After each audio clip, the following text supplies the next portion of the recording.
just take a couple of cutaways of me looking, you know, fit as fuck. Christ, who reads this shit? Dull, isn't it? Really boring. Really boring. Well, let's just shoot this bit now, but because we're on a train and we're doing a report about high-speed rail and we're on a fucking train. Have you seen today's schedule? Let's just get someone in the can. Anyone heard from Chris Packham? They managed to get the government to announce a climate emergency with that protest, although normally when you announce an emergency, you announce you're going to do something about it. I love Extinction Rebellion, but if they shut down Heathrow Airport with their drones and ruin my holiday to Torremolinos, I swear to God, I'm going to double my meat intake and consume more bottled water than I actually need until every last drone is shot out the fucking sky. Should we go for one? HS2 is the largest and most expensive infrastructure project this country has ever seen. The first phase alone, from London to Birmingham, is set to cost £27 billion. Some say the entire project could cost the taxpayer as much as £100 billion. £100 billion. Fuck off. Right, if HS2 is about reducing air travel, why is Birmingham spending £500 million expanding its airport to deal with an expected 40% increase in passenger numbers once HS2 is up and running?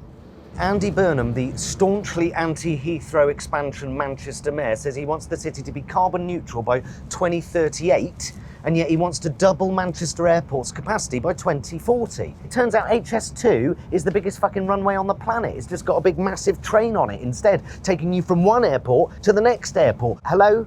For fuck's sake. As Chris Packham confirmed, the idea being if people can take a train, they'll be less likely to take a plane. Get a shot of that. Okay, and then I'm just going to walk down here, talk a bit about jobs. All right, let's go for it. Another big winner from HS2 is jobs. Chinese jobs, mainly. I'm kidding.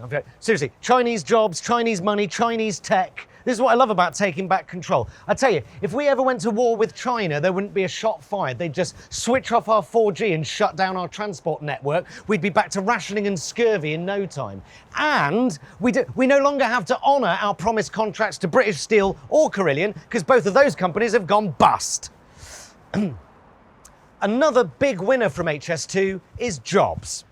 The House of Lords have given their verdict of what they think needs to be done to ensure that HS2 keeps within its £56 billion budget. These include slowing down the train and it terminating outside London. So, hang on. So if I'm in central London, I have to get a normal train to outside London to get me to the HS2 train, which isn't that fast anymore anyway.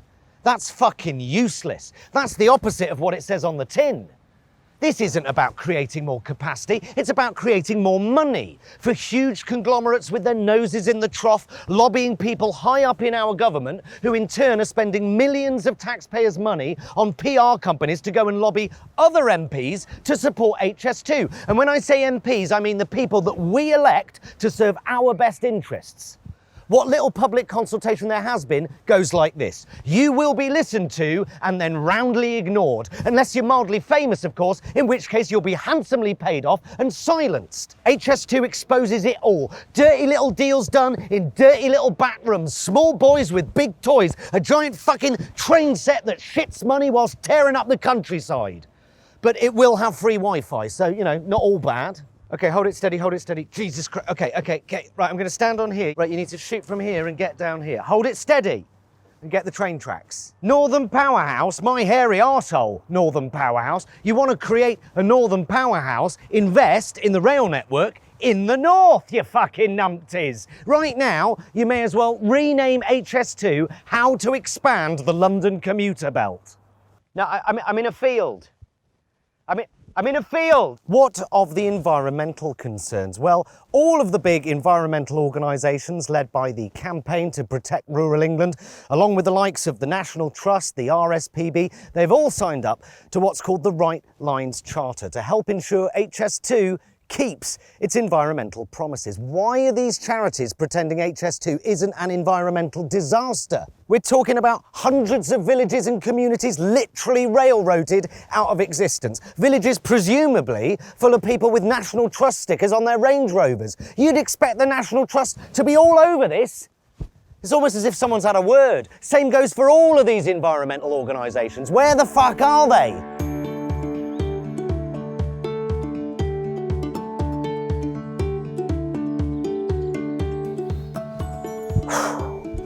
Fucking love Chris Packham.